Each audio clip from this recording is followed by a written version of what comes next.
Omwalo guno ogusangibwa mu ggombolola y'enjeru kigambibwa nti tegulina mazzi mayonjo newankubadde nga guli ku nnyanja, ekireetedde abantu baayo okulwala ebirwadde nga n'ekiddukano. Wano era tewali kaabuyonjo zimala, ate nga abantu abakolera mu kitundu kino emirimu gyabwe bangi ddala.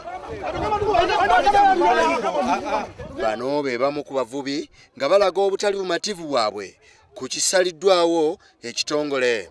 Okusinziira ku bbaluwa eyavudde Minisitule y'ebyenvuba, Kamisina Wadaya Jackson yategeezezza nti abantu abali ku mwalo guno bali mu bulabe bungi ddala olw'obutaba na kaabuyonjo.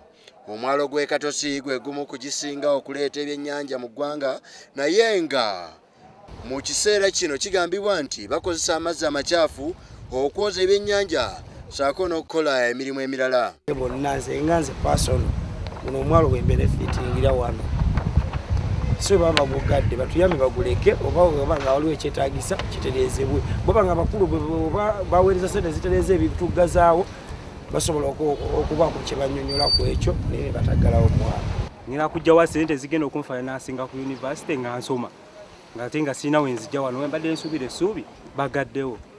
It means gavumenti erina okuvaayo ne bakola ekisoboka bifo nga tebanabagala mwalo guno. Sigala kuva wano ng'ene nzibe kibinnyo bagala kunkwata nswaze ensi yonna yonna nti ndi mubbi.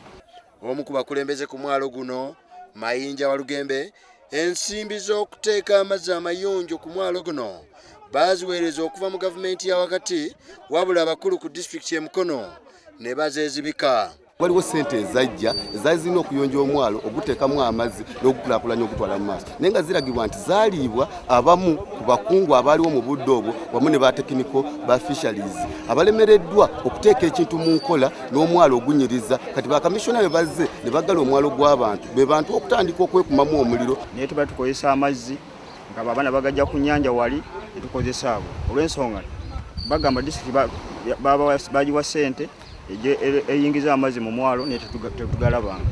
Katuli awo tetumanyi kiki kiddako, abantu bafunye obuzibu tebakyasobola kulya.